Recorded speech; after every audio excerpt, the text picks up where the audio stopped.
Welcome, here I've got VIVAX Point X503 and I'm gonna show you the top tricks of its camera. So let's start by tapping on the camera button here to open it, and for now we are in the standard photo mode. Let's see what we've got here.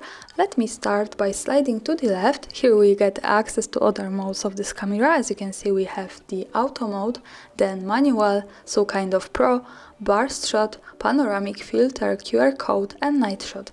So this is a lot. I don't have much time to speak about all of these modes now. I suggest you to making experiments with that and just have a good fun. Now let me show you, for example, the filter. Here when we tap on it, we can make our photo just more beautiful before we take it by adding the filter to it. As you can see, we have access to this slider and we can pick whatever we need.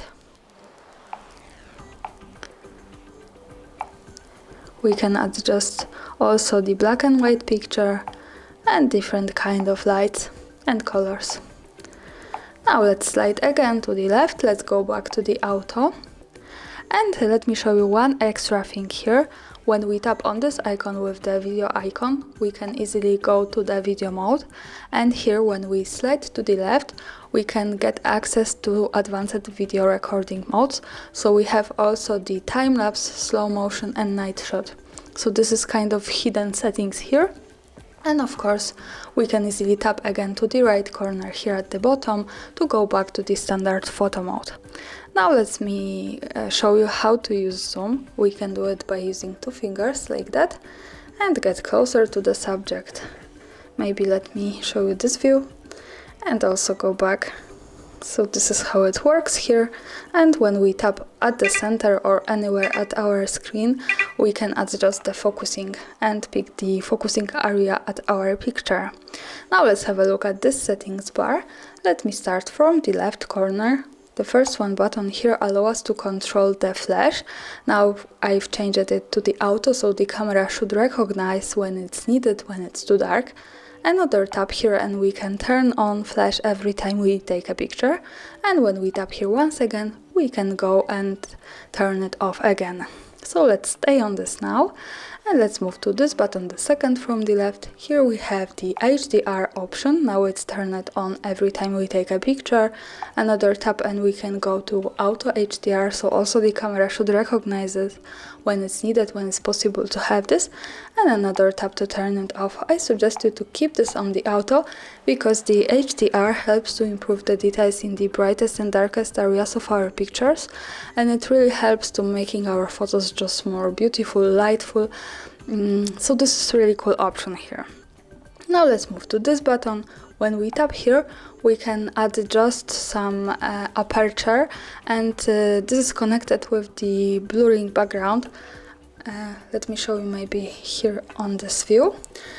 By using this slider, we can go to more aperture and less, and as you can see, this is connected with this blur effect here. And by tapping on this button once again, we can turn it off. So maybe let's stay on this now one here, because the next one button also helps to improve the beauty of our photo. Here we can adjust the smoothness of it.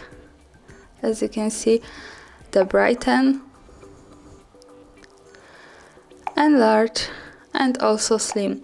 So these are tools that are helpful when we, for example, want to take the portrait. As you can see, I don't have really good conditions to take this kind of picture, so you have to discover it by yourself. But I think this is really good to know that we have this. And now let's just slide to the right. Here we have advanced camera settings. As you can see, there's a few of them, so let me show you. For example, now the volume key function. We can adjust here what our volume keys, which are here, do with the cooperation with the camera. So in the standard usage with the device, these volume keys allow us to control the volume. With the camera, we can pick from shutter, volume and zoom. So let me pick shutter, for example, to show you how it works. Let's go back to the camera, and now when we tap on these buttons, we can easily take a picture, as you can see. Now let's go back to the settings to the right, And let's move to the camera sound. Here we can manage the camera sound. As you can see now, I've turned it off. So when we go back to the camera and take another picture, we can't hear the sound of the camera. Another tap here, and then we can again hear the sounds. The next one option here is the save location. So here we can save the information about the place where we take a picture. By using this button we can of course turn it off and turn it on. Here also the important information is that to make it work correctly, when we want to save the actual location of our photo, we have to be connected with the internet, for example the Wi-Fi, and we have to turn on the location of this device. So remember about these two parameters to make it work. Now let's slide again to the right and let's move to the photo settings here category.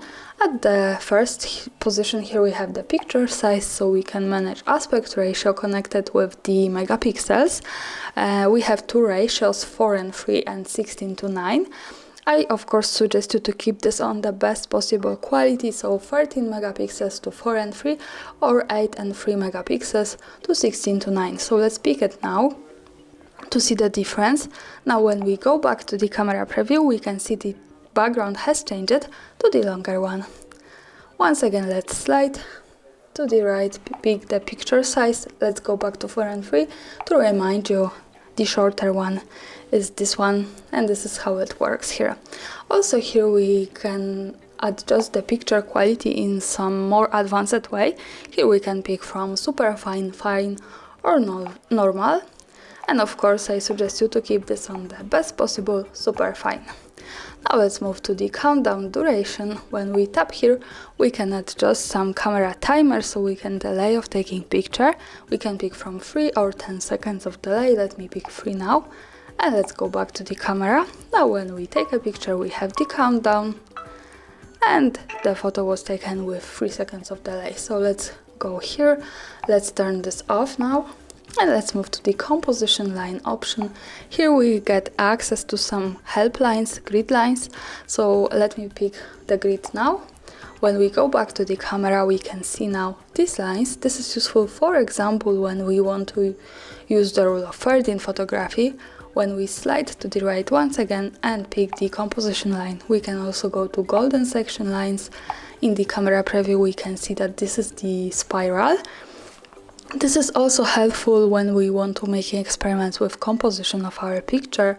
Let's slide again, let's pick the composition line and change it to the reticule. And this is how it looks like in the camera preview. And we have also here the box. So in the camera it looks like that. Also remember that all of these lines are not visible at the real picture. So when I take a photo and when I go here to the left corner at the bottom to this button, so we get quick access to the gallery, we can't see these grid lines at the real picture. So they are only to help us taking better photos. And of course when we slide again to the right, pick the composition line, we can close them. So now they are turned off. Now let's slide again here. And here we have also some auto intelligence settings. So we can pick the face detection and also the smile shutter. And this is how to change this. Also here we have some help things from auto intelligent camera, auto intelligent scene recognition. So by using this button we can easily turn it on and turn it off. And I want to show also the touching photograph. Here by using this button, of course we can turn it on and off. When we have this, we don't have to use the shutter to take a picture. We can do it by just tapping anywhere at the screen like that. And this is really easy. And after managing all of these settings, sometimes we want to go back to the auto settings. We can do it easily by using the last one option. Here I want to show you restore defaults. When we tap here, we can reset all of settings and go to the auto to start using them from the beginning. And that's all. Thanks for watching, subscribe our channel and leave the thumbs up.